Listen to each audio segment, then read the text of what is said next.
رب العالمين الصلاة والسلام على أشرف الأنبياء والمرسلين خاتم النبيين شفيع المذنبين رحمة للعالمين الملقب بطه وياسين مولانا مولا الثقلين سيد الكونين إمام القبلتين جد الحسن والحسين بالقاسم محمد اللهم صل على محمد وآل محمد وعلى آله الطيبين الطاهرين المعصومين المظلومين المنتقمين المنتجبين غر الميامين ولعنة الله على أعدائهم أجمعين من الآن إلى قيام يوم الدين أما بعد فقد قال الله الحكيم في القرآن الكريم بسم الله الرحمن الرحيم إنما يريد الله ليذهب عنكم الرجس أهل البيت ويطهركم تطهيرا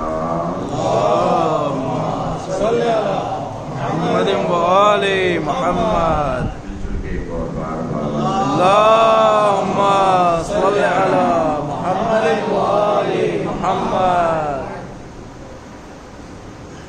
مسلسل خطبہ ہدایت آپ حضرات کے سامنے پیش کرنے کی سعادت حاصل کر رہے ہیں، اس میں آج کی گفتگو بڑی اہم گفتگو شہزادی فرما رہی ہیں ایھا الناس اعلموا انی فاطمہ، اے لوگوں جان لو کہ میں فاطمہ، درباریوں کو بتا رہی ہیں کہ لوگوں جان لو کہ میں فاطمہ، وہ ابی محمد، میں فاطمہ ہوں اور میرے والد ہی کا نام محمد ہے، یعنی میرا باپ محمد۔ آپ تھوڑی سی توجہ دیجیے کہ شہزادی سلام اللہ علیہ مولا کائنات سے کہتی تھی کہ جائیے اور فدق لے کے آ جائیے، تو مسئلہ کتنا آسان تھا۔ علی اگر ارادہ کر لیتے کہ مجھے فدق لینا ہے تو کوئی روک سکتا تھا فدق لینے سے؟ بالکل ایسے ہی جیسے کربلا کے میدان میں آ جائیے، حسین عباس کو اجازت دے دیتے، تو کسی میں طاقت تھی کہ کوئی روک لیتا حضرت عباس کو؟ لیکن شہزادی سلام اللہ علیہ خود تشریف لائی دربار، یہ بہت بڑی مصلحت ہے، اور دربار میں آ کے بتایا کہ میں فاطمہ ہوں اور میرے باپ محمد۔ روایت یہ کہتی ہے کہ شہزادی کی رفتار بالکل ایسی ہی تھی جیسے رسول کی رفتار تھی، یعنی جب شہزادی چلتی تھی لگتا تھا جیسے رسول چل رہے ہیں، شہزادی جب بولتی تھی لگتا تھا جیسے رسول بول رہے ہیں۔ مروان کا نام سنا نا، مروان ابن حکم، مروان ابن حکم، مروان کا باپ تھا حکم۔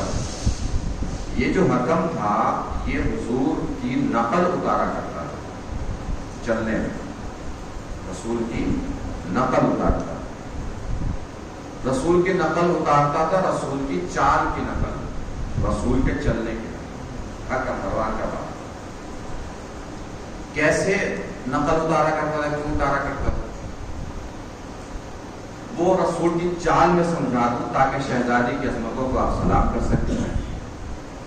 رسول کے چلنے کا طریقہ یہ تھا کہ جب رسول چلا کرتے تھے تو جس طرف اپنے پیر رکھتے تھے ادھر سے رسول کے پیر کا وزن زمین سنبھال نہیں پاتی تھی۔ توجہ میں فرما رہے، محسوس کر رہے ہیں؟ رسول جیسے قدم رکھتے تھے زمین ایسے ہو جاتی تھی، روایت میں ملتا ہے، ایک طرف زمین جھک جاتی تھی جس طرف رسول قدم رکھتے تھے، زمین جھکتی تھی، رسول کا پیر نیچے ہو جاتا تھا، پیر نیچے ہوگا تو کاندھا نیچے ہو جائے گا، پھر دوسری طرف پیر رکھیں گے پھر زمین جھکے گی تو کاندھا جھک جاتا۔ اس کاندھے جھکنے کی نقل کیا کرتا تھا حکم، جب چلا کرتا تو ایسا چلا کرتا جیسے اس کے کاندھے جھک رہے ہیں، حالانکہ وہ رسول کے کاندھوں کی وجہ سے نہیں ہوتا تھا، رسول کے وزن رسالت کی وجہ سے ہوتا تھا، یعنی جس طرف بھی رسول پاؤں رکھتے تھے ادھر زمین جھک جاتی تھی۔ اب روایات کہتی ہیں کہ شہزادی ایسے چلتی تھی جیسے رسول چلتے تھے۔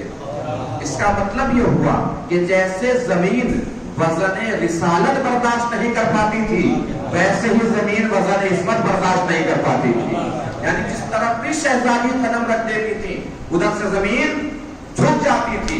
اور دربار میں جب شہزادی تشریف لائی ہیں تو لوگوں کو لگا جیسے رسول آ گئے ہیں، اور جب فاطمہ بولی تو لگا جیسے رسول بول رہے ہیں۔ علی کو کیوں نہیں بھیجا؟ اب بھی آپ نے محسوس نہیں کیا؟ فاطمہ خود کیوں دربار میں آئی؟ تاکہ لوگوں کو محسوس ہو جائے کہ بولنے والا ایسے بول رہا ہے جیسے رسول بولتے تھے، آنے والا ایسے چل رہا ہے جیسے رسول چلتے تھے، تاکہ لوگوں کو پتا چل جائے کہ کوئی اور فاطمہ فدق لینے نہیں آئی ہے، رسول کی بیٹی فاطمہ فدق لینے کے لیے آئی۔ ایک سلوات پڑھیں گے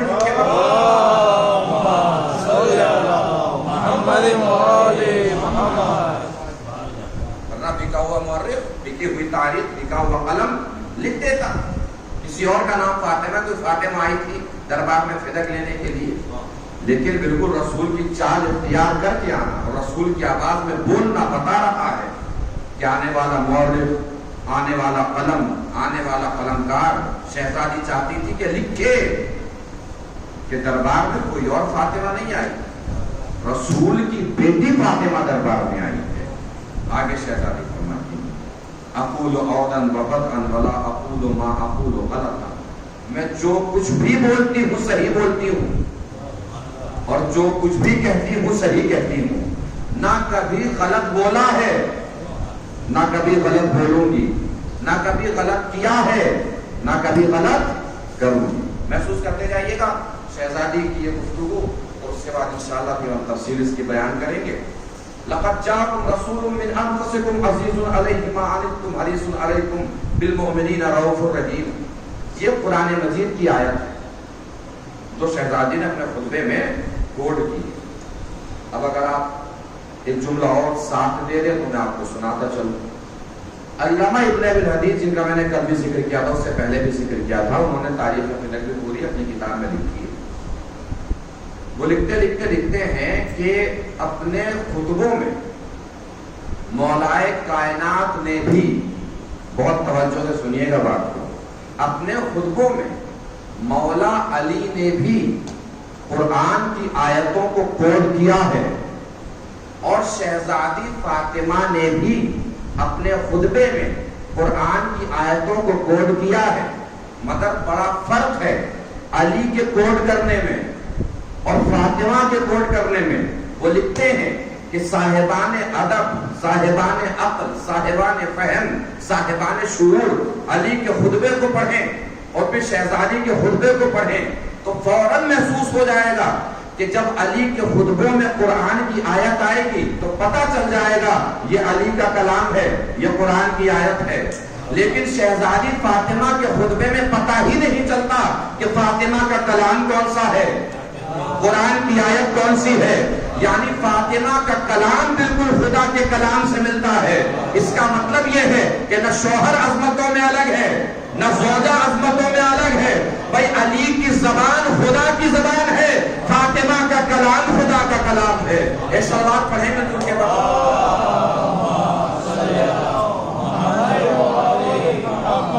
وَإِن تَعْصُوهُ وَتَعْرِفُوهُ تَجِدُوهُ عَبِيدُونَ نِسَائِكُمْ، اگر تم میرے بابا کو پہچانتے ہو تو یہ بات سمجھتے ہو نا کہ میرا بابا تھا، تم میں سے کسی اور کا باپ نہیں تھا، اور میرا بابا میرے شوہر کا بھائی تھا، تم میں سے کسی اور کا بھائی نہیں تھا۔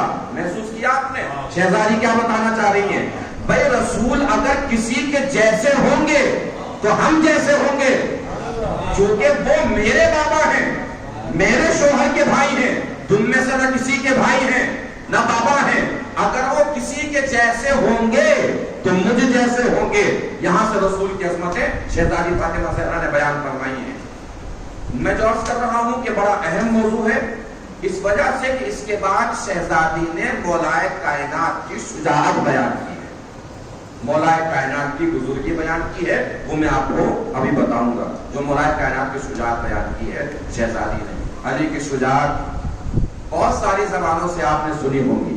آج میں علی کی شجاعت فاطمہ کی زبان سے آپ کو سنا جو علی کی بزرگی شہزادی فاطمہ نے بیان کی ہے اس خطبے میں. تو محسوس کیا آپ نے شہزادی نے پہلے رسول کا تذکرہ کیا, پھر مولا کائنات کا تذکرہ کیا. اب آئیے سب سے زیادہ کتنا عظیم اللہ نے اپنے حبیب کو بنایا ہے, جو شہزادی نے فرمایا ہے کتنا بلند بنایا ہے اللہ نے اپنے حبیب کو. سب سے زیادہ کائنات انسانیت میں جو نام لیا جاتا ہے وہ نام محمد ہے. ہر وقت دنیا میں کہیں نہ کہیں اذان ہوتی رہتی ہے. جب اذان ہوتی رہتی ہے تو محمد کا نام دنیا میں کہیں نہ کہیں لیا جاتا رہتا ہے.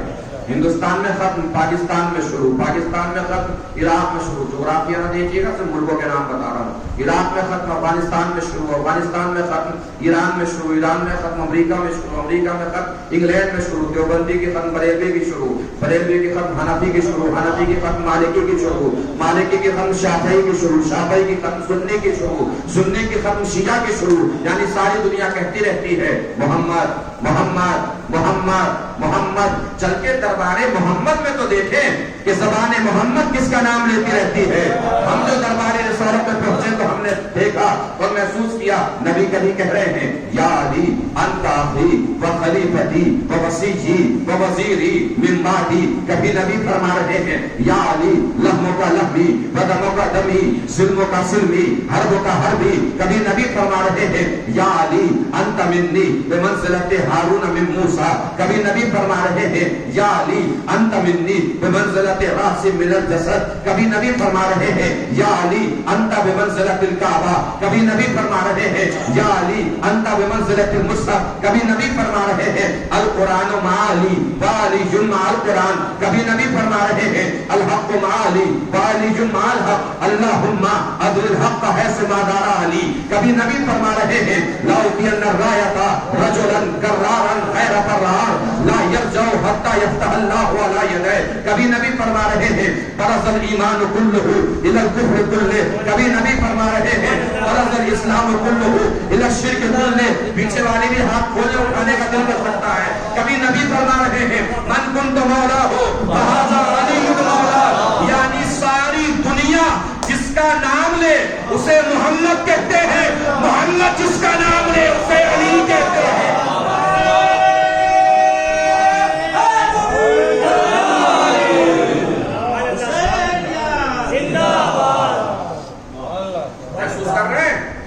اسی لیے علامہ اقبال نے کہا یعنی نبی کے تذکرے کرنے کا مطلب کیا ہوا, ساری دنیا علی کا تذکرہ کر رہی ہے, سارا زمانہ علی کا تذکرہ کر رہا ہے.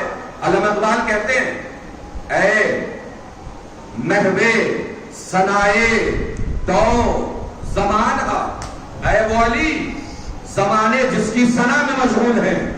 جہاں چاہیے گا یہاں سے, اے وہ علی زمانے جس کی ثنا میں مشغول ہے.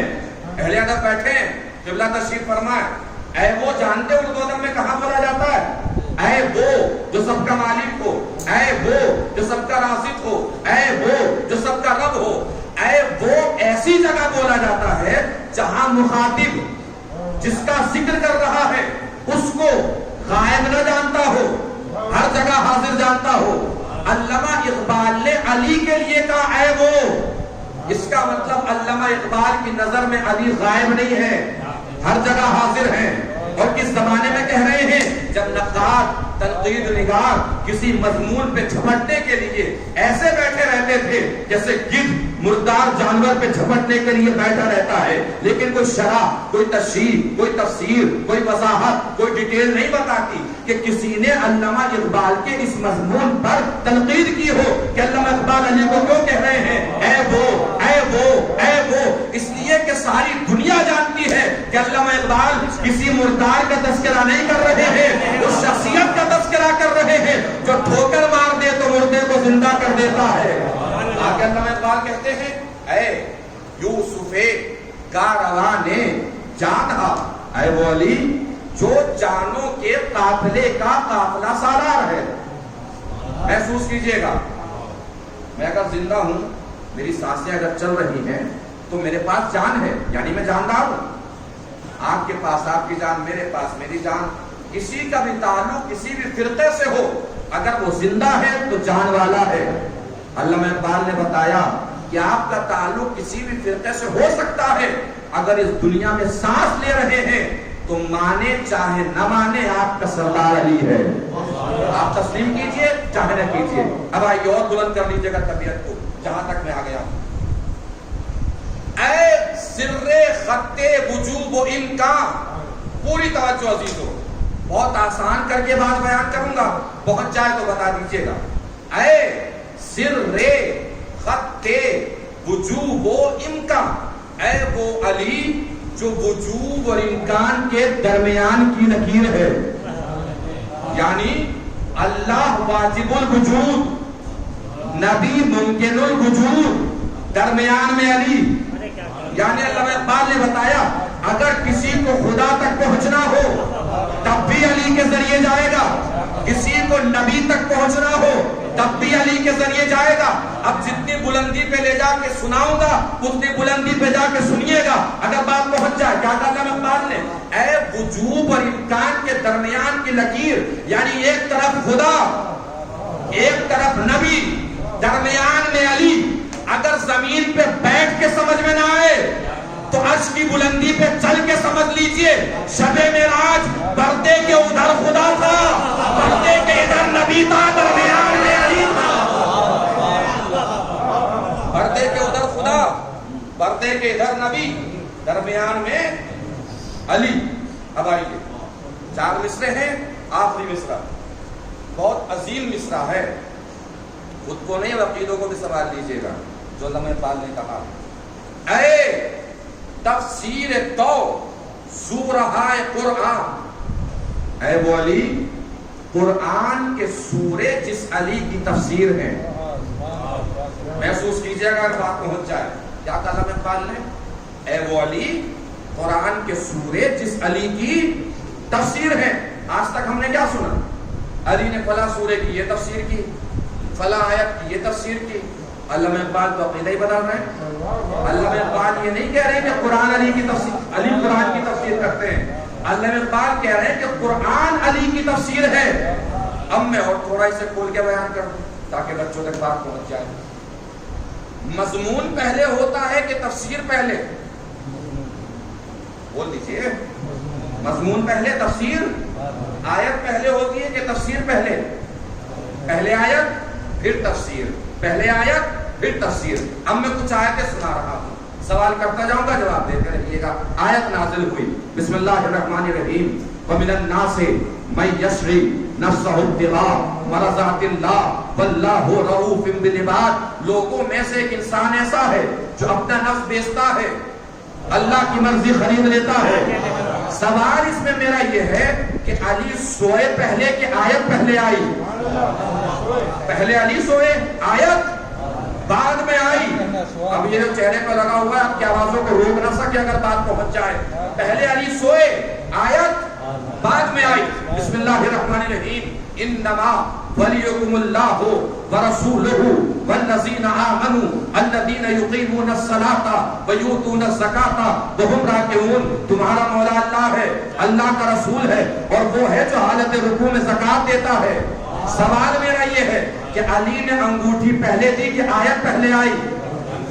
انگوٹھی پہلے دی، آیت بعد میں آئی۔ بسم اللہ الرحمن الرحیم، انما یرید اللہ لیذھب عنکم الرجس اہل البیت۔ سوال یہ ہے کہ علی چادر میں پہلے آئے کہ آیت پہلے آئی؟ علی چادر میں پہلے آئے، آیت بعد میں آئی۔ بسم اللہ الرحمن الرحیم، الیوم اکملت لکم دینکم واتممت علیکم نعمتی ورضیت لکم الاسلام دینا۔ آپ دین مکمل ہوا، نعمتیں تمام ہوئی اور میں تمہارے دین سے راضی ہو گیا۔ سوال میرا یہ ہے کہ نبی نے علی کو پہلے اٹھایا کہ آیت پہلے آئی؟ بھائی نبی نے پہلے اٹھایا، توجہ بات پہنچے بتائیے گا۔ نبی نے پہلے اٹھایا، آیت بعد میں آئی۔ علی نے انگوٹھی پہلے دی، آیت بعد میں آئی۔ علی چادر میں پہلے آئے، آیت بعد میں آئی۔ علی بستر میں پہلے سوئے، آیت بعد میں آئی۔ اب بھی کچھ احساس نہیں ہوا؟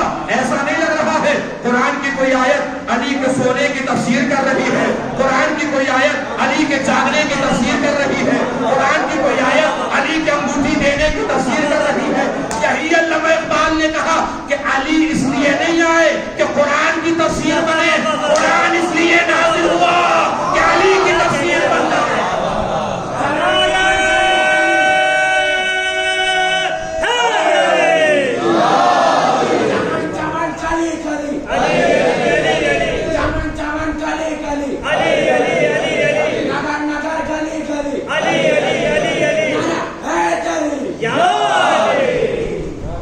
بہت بھروسہ کر کے آپ پہ جملہ عرض کر رہا ہوں, جملہ سنبھال لیجئے گا اگر پہنچ جائے, اور بتا دیجئے گا کہاں تک جملہ وزنی ہے, کہاں تک بات پہنچی ہے. اس کا مطلب یہ ہے کہ کہیں علی قرآن کی تفسیر, کہیں قرآن علی کی تفسیر, یعنی اگر کسی جگہ قرآن کی ضرورت ہے علی کو لے لیجئے, کوئی پریشانی نہیں ہے. اگر کسی جگہ علی کی ضرورت ہے قرآن کو لے لیجئے, کوئی مسئلہ نہیں ہے. جب ہمیں اپنی سچائی کا دعویٰ کرنا ہوتا ہے تو دلیل کی صورت میں کیا کرتے ہیں؟ قرآن اٹھا لیتے ہیں. بھائی مجھے کوئی آپ امانت دیجئے کہ فلاں جگہ پہنچا دیجئے. ہم نے امانت پہنچائی کہ نہیں پہنچائی یہ بتانا ہو تو سب سے اچھا طریقہ کیا ہوتا ہے؟ قرآن اٹھا لیجئے, مطلب ہم نے پہنچا دی. نہیں محسوس کیا؟ قرآن اٹھا لیجئے, مطلب ہم نے پہنچا دیا. نبی کو بتانا تھا, نماز پہنچا دی, حج پہنچا دیا, روزہ پہنچا دیا, زکات پہنچا دی. اسی لیے غدیر کے میدان میں نبی نے قرآن کی جگہ اپنے ہاتھوں پہ علی کو اٹھا لیا تاکہ بات پہنچ جائے. جو بھی ہم نے کیا ہے وہ سب ہم پہنچا چکے ہیں. اب منزل کہاں تھی, آنا کہاں تھا؟ مولا کائنات کی شجاعت جو شہزادی فاطمہ زہرا سلام اللہ علیہ نے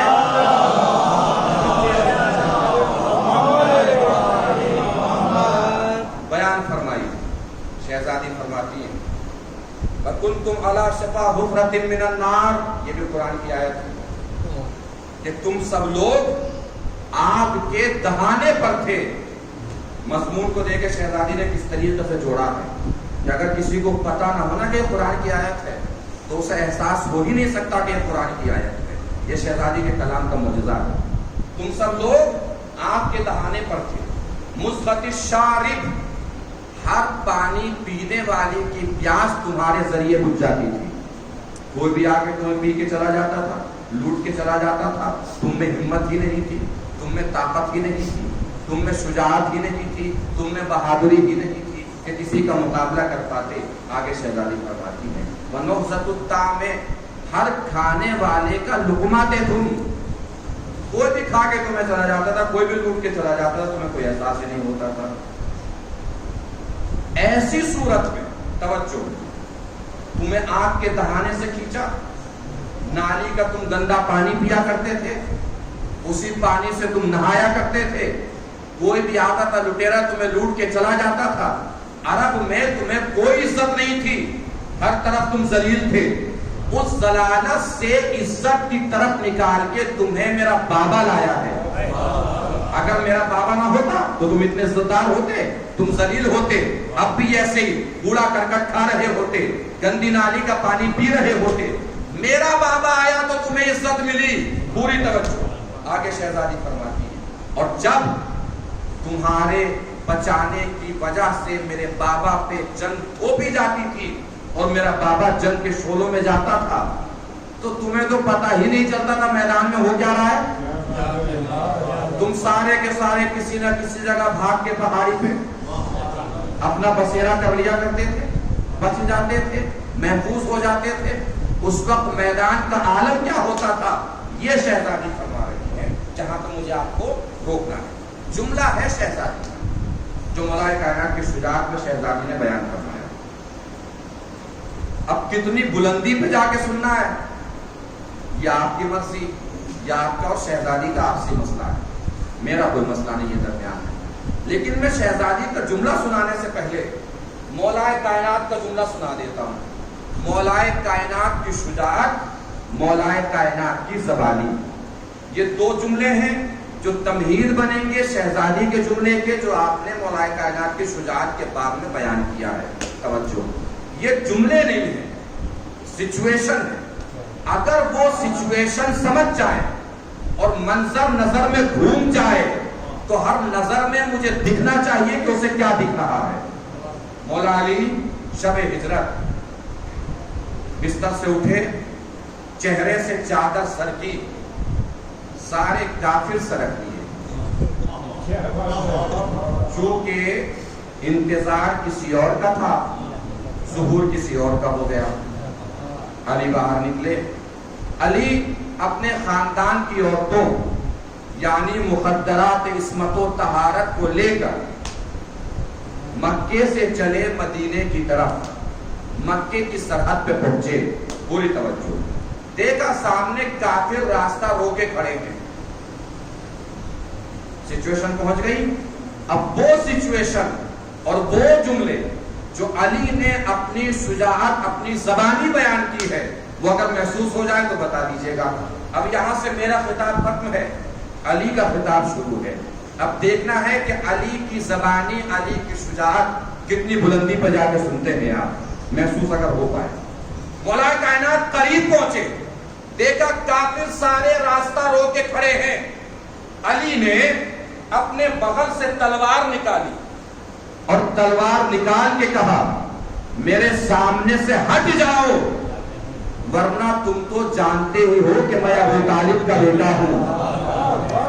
توجہ، ورنہ تم تو جانتے ہی ہو کہ میں ابو طالب کا بیٹا ہوں۔ ہاتھ کھول لیجئے گا، زبان تیار رکھیے گا، اٹھانے کا دل کر سکتا ہے۔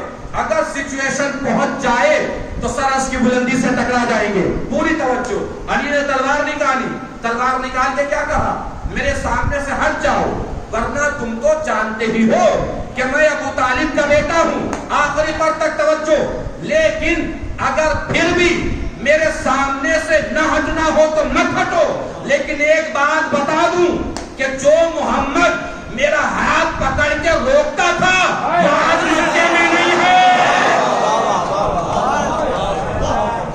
ایک صلوات پڑھیں مل چکے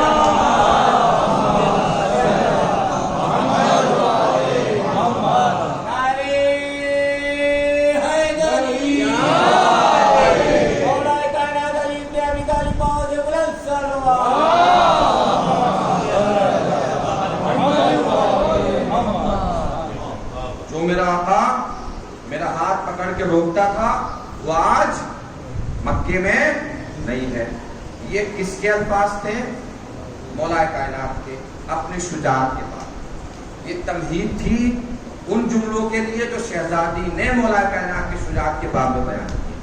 اب یہاں سے میرا چیلنج اسی طریقے سے کہ اگر آج سے پہلے سنا ہو علی کی شجاعت کے باب میں اتنا بڑا جملہ تو بالکل خاموش بیٹھے رہ سکتے ہیں پتھر بن کر، اور اگر نہ سنا ہو تو انسان بن جائیے گا، پتھر کے جسم سے باہر نکل آئیے گا اور آواز اتنی بلند ہو جیسے چاہ رہے ہوں کہ باب نظر سے ٹکرانا چاہ رہے ہوں۔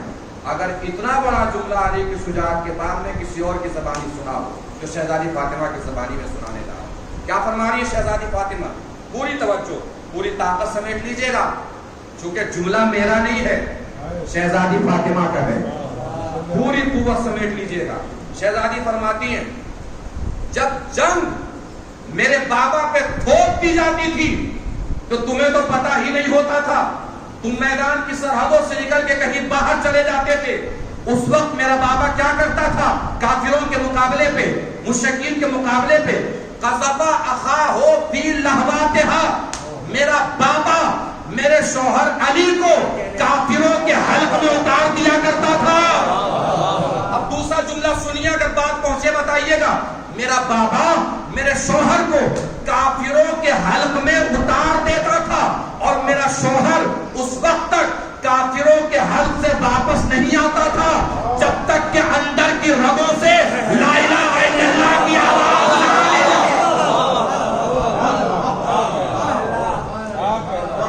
اس وقت تک میرا شوہر کافروں کے حلق سے نکل کے باہر نہیں آتا تھا جب تک اندر کی رگوں سے لا الہ الا اللہ کی آواز نہ آنے لگی۔ یہ جو مارے کا بیان کیا ہے شہزادی نے اور جو منظر بیان کیا ہے، یہ منظر بالکل ملتا ہے جنگ احد سے۔ سارے لوگ چھوڑ کے چلے گئے اس وقت آسمان سے زمین تک صرف اور صرف مرسل اعظم کی شجاعت دکھائی دے رہی تھی، رسول اکرم کی شجاعت۔ دنیا کہتی ہے نا کہ آپ رسول کی شجاعت بیان نہیں کرتے، سنیے، زمین سے آسمان تک رسول کی شجاعت نظر آ رہی ہے۔ تاریخ کہتی ہے کہ سب بھاگ رہے تھے، لیکن رسول کے پیر زمین پہ اس طرح گڑے تھے جیسے آسمان کو ستون بنا کے، آسمان کا ستون بنا کے زمین پہ گاڑ رکھا ہو کہ اگر رسول کے پیر ہٹ جائیں تو آسمان زمین پہ گر پڑے۔ اس طریقے سے ستون بنا کے رسول اپنے پیروں کو کھڑے تھے۔ جبین سے لے کر پاؤں کے انگوٹھے تک لہو ہی لہو تھا، خون ہی خون تھا، لیکن رسول اپنی جگہ سے نہ ہلے، نہ ہٹے، نہ ہلے، نہ ہٹے، توجہ، نہ ہلے، نہ ہٹے۔ سارے لوگ بھاگ کھڑے ہوئے۔ بھئی دنیا ہم سے کہتی ہے ہر شجاعت میں بس آپ کی علی نظر آتے ہیں، نبی کہیں نظر نہیں آتے۔ جملہ اگر پہنچے بتائیے گا، نبی کہیں نظر نہیں آتے، تو ایسے کسی بھی آدمی سے یہی کہیے گا بھئی تمہیں اگر اتنی دیر میدان میں رکنے کی عادت ہو تو نبی دکھائی دے گا۔ اتنی دیر میدان میں رکنے کی عادت ہو تو نبی دکھائی دے۔ نبی ٹکے ہوئے ہیں، پیر ستون کی طرح گڑے ہوئے ہیں۔ توجہ، اس وقت ہمیں ایک شخصیت نظر آئی جو اپنی تلوار لے کے رسول کے چاروں طرف طواف کر رہی ہے۔ ایسا لگ رہا تھا جیسے کعبہ امامت، کعبہ رسالت کا طواف کر رہا ہو۔ منظر دیکھیں گے اگر دکھاؤں، تلوار چلانے کے دو طریقے ہوتے ہیں، ایک یہ جو اوپر سے نیچے تک کی طرف چلتی ہے، اور دوسرا یہ جب ایسے چلتی ہے تو اسے بولتے کعبہ کاٹنا۔ یہ ہوتا ہے کعبہ۔ کعبہ جب کاٹا جاتا ہے تو تلوار بالکل ایسے نہیں، ایسے رہتی ہے۔ ایسے رہنے کا مطلب سمجھ گئے؟ محسوس کیجئے گا اگر پہنچے بات۔ ایسے رہتی ہے تلوار۔ علی نے نبی کا طواف کرنا شروع کیا، یعنی کعبہ کاٹنا شروع کیا چاروں طرف۔ تلوار ایسے ہے، اگر تلوار ایسے ہے تو کسی کا سر گیا، کسی کا سینہ گیا، کسی کا پیٹ گیا، کسی کا پیر گیا، یعنی گھوڑے پہ جو تصویر بگڑ رہی تھی علی اسے زمین پہ بنا دے رہے تھے۔ ایسی صورت میں بس ہمیں پوری توجہ، تین ہی شخصیتیں دکھائی دی۔ اوپر اللہ جو حفاظت کر رہا تھا، نیچے نبی طواف کرتے ہوئے علی، اللہ، نبی، علی، ان کے علاوہ کوئی نظر ہی نہیں آیا۔ اوپر اللہ جو حفاظت کر رہا ہے، نیچے نبی طواف کرتے ہوئے علی، اللہ، نبی، علی۔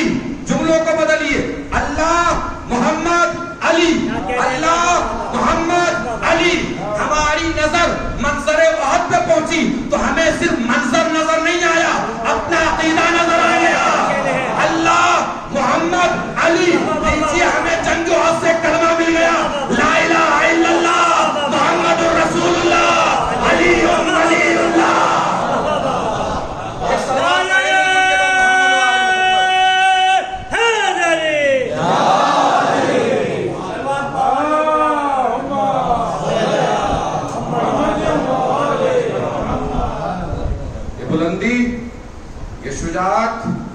یہ عظمت، یہ عزت، یہ وقار جو شہزادی نے مولائے کائنات کا درباریوں کے سامنے پیش کیا، پہنچ گئی بات۔ یعنی شہزادی صرف دربار میں فدق لینے نہیں آئی تھی، علی کی ولایت منوانے آئی تھی۔ جملے کو بدلیں تو علامہ ابن ابی الحدید نے لکھا ہے کہ فاطمہ اپنے آپ کو صدیقہ منوانے آئی تھی، سچا منوانے آئی تھی، اور یہ بتانے آئی تھی کہ جو میرے مقابلے پر آئے وہ کبھی صدیق نہیں ہو سکتا، جو صدیقہ کے مقابلے پہ آئے وہ صدیق نہیں ہو سکتا. دیکھیے میدان مباہلہ دیکھ لیجیے, مباہلے کا میدان دیکھیے, کیا اعلان ہوا تھا؟ آئیے آپ اپنی عورتوں کو بلا لیجیے, ہم اپنی عورتوں کو بلائیں, آپ اپنے بیٹوں کو بلا لیجیے, ہم اپنے بیٹوں کو بلائیں. اور جب یہ قافلہ میدان مباہلہ میں پہنچا ہے تو جتنے بھی سامنے عیسائی اور رہبانیین کھڑے تھے, انہوں نے کہا کہ آج ہم ایسے نور کا جلوہ دیکھ رہے ہیں کہ اشارہ کر دے تو پہاڑ اپنی جگہ چھوڑ دے. ٹھیک ہے, سوال میرا یہ ہے کیا انہوں نے کبھی نبی کو نہیں دیکھا تھا؟ بھائی آتے ہی نبی کے پاس تھے. کیا انہوں نے کبھی علی کو نہیں دیکھا تھا؟ ہمارا عقیدہ ہے جہاں محمد وہاں علی, زمین تو زمین, ہم تو آج پہ بھی یہی مانتے ہیں, جہاں محمد وہاں علی, جہاں نانا وہاں نواسے. لیکن وہ کہہ رہے ہیں کہ آج ہم ایسے نور کا جلوہ دیکھ رہے ہیں کہ اگر اشارہ کر دے تو پہاڑ اپنی جگہ چھوڑ دے. اس کا مطلب یہ ہے کہ مباہلہ نہ نبی نے ہرایا, نہ علی نے ہرایا, نہ حسن و حسین نے ہرایا, مباہلہ تنہا فاطمہ نے ہرا دیا. ٹھیک ہے, وہ عیسائی رہبانیین جو آئے تھے انہوں نے عمل کیا کیا؟ یہ کہہ کر کہ آج ہم ایسے نور کا جلوہ دیکھ رہے ہیں کہ اشارہ کر دے تو پہاڑ اپنی جگہ چھوڑ دے, یہ کہہ کے سامنے سے ہٹ گئے. کس کے سامنے سے ہٹے؟ نبی کے سامنے سے نہیں ہٹے, وہ علی کے سامنے سے نہیں ہٹے, حسن و حسین کے سامنے سے نہیں ہٹے. تاریخی حقیقت ہے کہ وہ فاطمہ کے سامنے سے ہٹے. توجہ, اب مجھے آپ بتائیے ایمانداری سے, آپ کے کسی بیٹھک میں, کسی بز میں, کسی نشست میں, کسی محفل میں, کسی مجلس میں, کسی مسجد میں عیسائیوں پہ لعنت ہوتی ہے؟ کہیں سنا عیسائیوں پہ لعنت ہوتے ہوئے آپ نے؟ کیوں؟ اس لیے کہ لعنت کا قاعدہ بتا دیا گیا ہے 1400 سال پہلے کہ فاطمہ کے مقابلے سے ہٹنے والا لعنتی نہیں ہے, فاطمہ کے مقابلے پر ڈٹنے والا لعنتی ہے. فاطمہ کے مقابلے سے ہٹنے والا لعنتی نہیں ہے. اب پوری طاقت سے پڑھوں گا, پوری طاقت سے جواب دے دیجیے گا. فاطمہ کے مقابلے سے ہٹنے والا لعنتی نہیں ہے, فاطمہ کے مقابلے پر ڈٹنے والا لعنتی ہے. بھئی لعنت تو وہاں سے چل چکی تھی. توجہ, لعنت تو وہاں سے چل چکی تھی, عیسائی ہٹ گئے. لعنت تو قرآن کی نظریہ دیکھیے, قرآن کی آیت پڑھیے, لعنت وہاں سے چل چکی تھی, عیسائی ہٹ گئے تو بچ گئے. لیکن آنے والی لعنت واپس چھوڑی جائے گی. توجہ, لعنت چل چکی تھی, عیسائی ہٹ گئے. لعنت چل چکی تھی, عیسائی ہٹ گئے. عیسائی تو ہٹ کے بچ گئے, لیکن لعنت کو کہیں نہ کہیں تو جانا تھا. اب دنیا کہتی ہے فاطمہ فدق لینے گئی تھی, فدق لینے گئی تھی, فدق لینے گئی تھی. فاطمہ دربار میں صرف فدق لینے نہیں گئی تھی, لعنت کو لعنت کی جگہ پہنچانے گئی تھی. ایک سوال پڑھے مل جل کے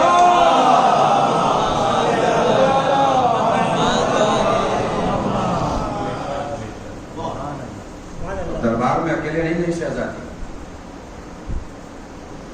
امام حسن, امام حسین, مولا کائنات, آپ کے ساتھ آپ کی کنیز بھی ام ایمن.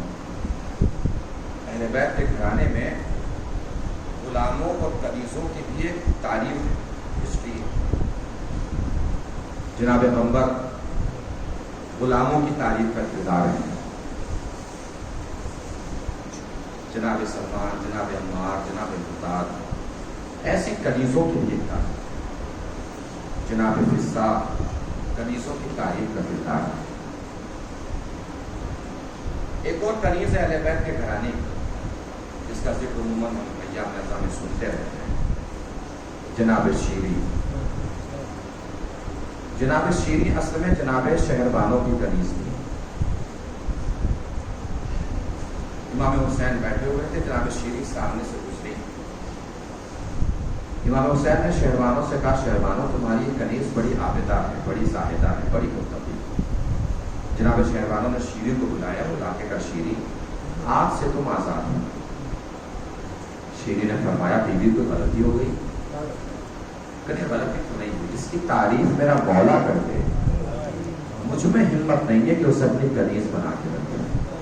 کبھی بھی آپ نے کہا کنیزی سے آزاد کر دیا، یہ آپ کا بڑا پن ہے، لیکن بی بی آپ کے گھر سے بڑا گھر مجھے کون سا ملے گا؟ جناب شیری وہیں رہتی رہی۔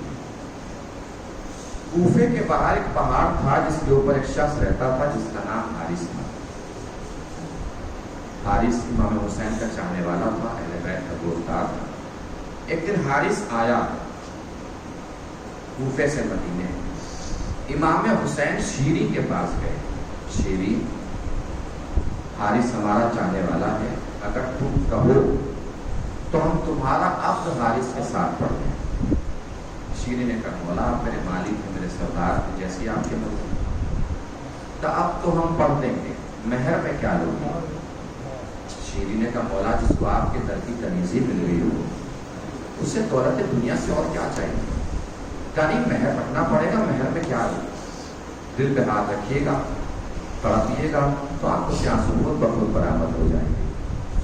شیری کہتی ہے مولا حارث سے کہیے گا میرا مہر دولت دنیا میں سے کچھ نہیں ہوگا، بس میرا مہر اتنا ہوگا کہ ہر سال مجھے کوفے سے مدینے آپ کی زیارت کے لیے لایا کرے، یہی میرا مہر ہوگا۔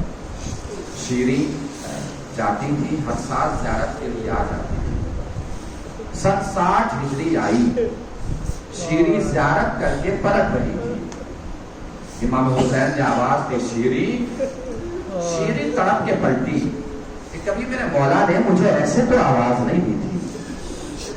شیری نے کہا مولا کیا بات ہے؟ کہا بات کچھ نہیں ہے، بس پوچھنا یہ ہے کہ اگلے سال کا کیا ارادہ ہے؟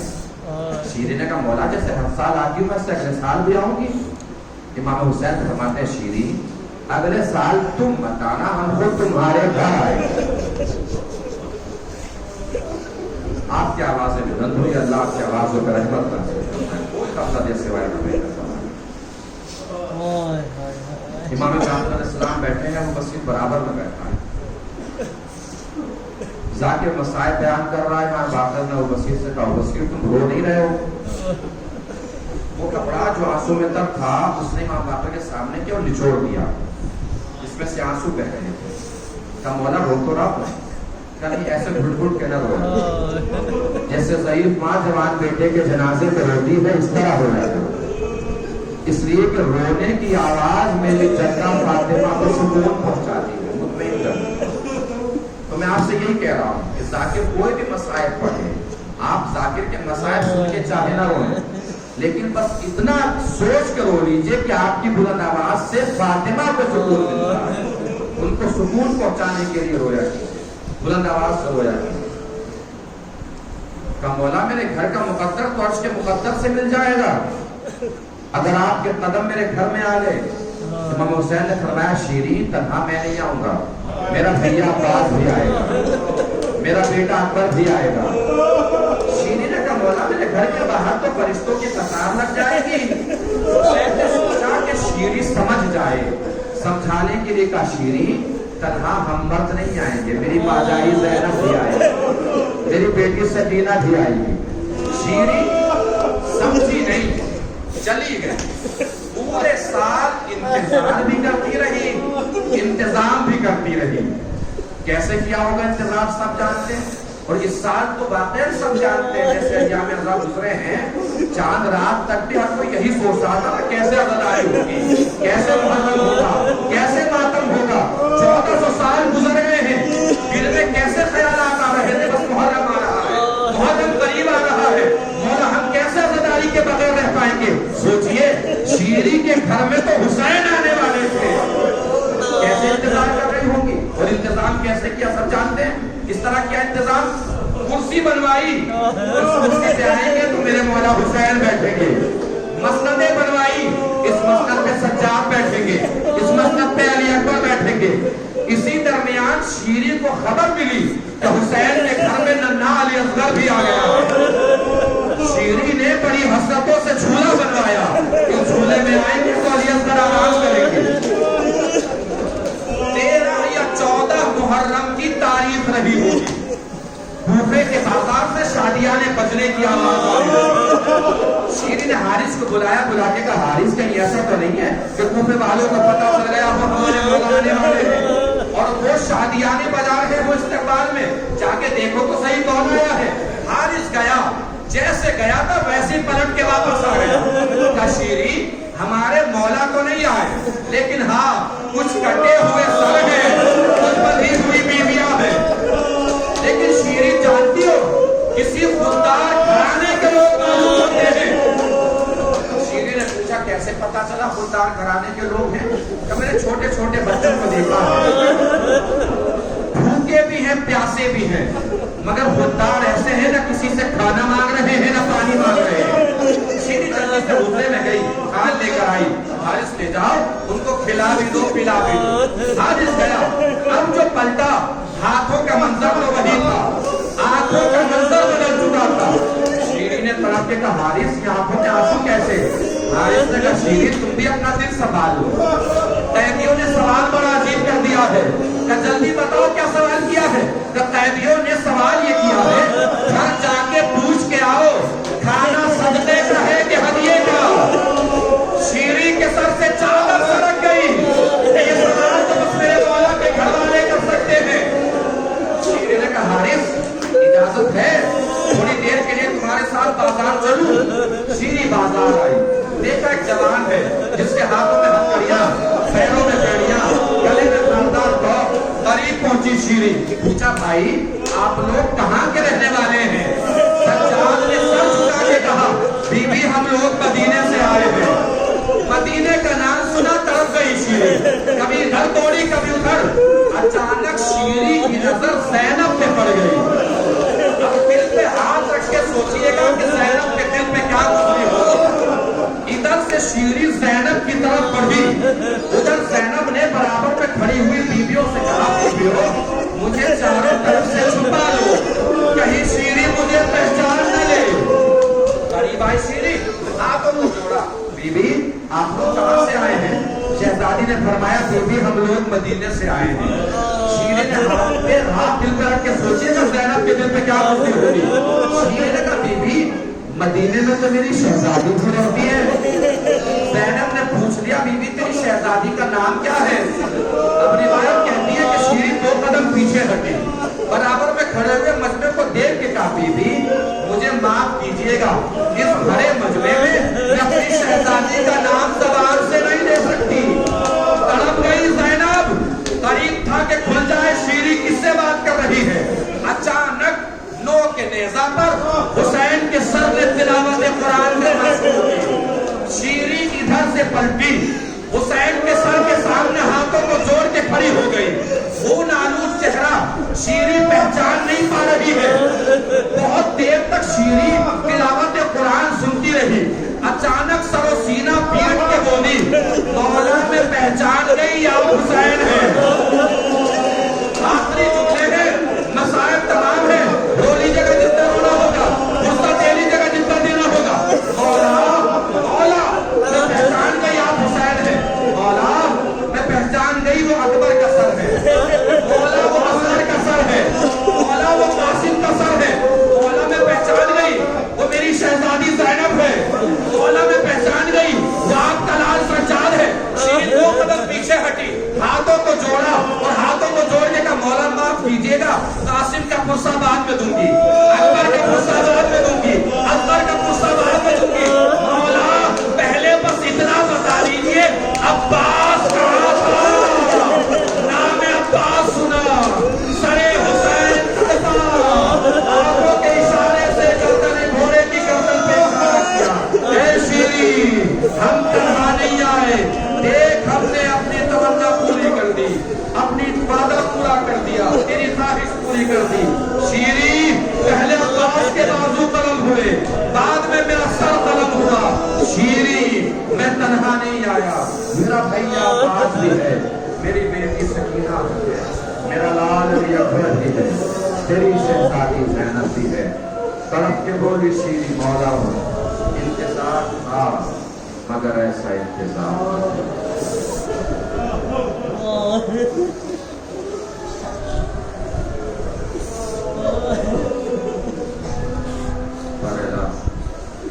جو بھی شریکان مجلس ہیں ان کو طبیعت کی وبا بلا اور بیماری سے محفوظ فرما والدہ جو بھی افراد پریشان حال ان کی پریشانی کو دور فرما جو مقروض ان کے قرضوں کو ادا فرما جو بغیر کسی خطا کے مقید ہے انہیں خیر سے رہائی دلا جو بیمار ہونے شفائے کا غلہ واجلہ عنایت فرما پرچم اسلام کو سربلند فرما پرچم کفر و نفاق کو سرنگو فرما مقامات مقدسہ کی حفاظت فرما علماء کرام کی حفاظت فرما مراج کرام کی حفاظت فرما امام آخر کے ظہور میں تعجیل فرما اور ہم سب کو اس قابل بنا کے بعد ضرور امام کے انصار و آواز میں شریک ہو سکے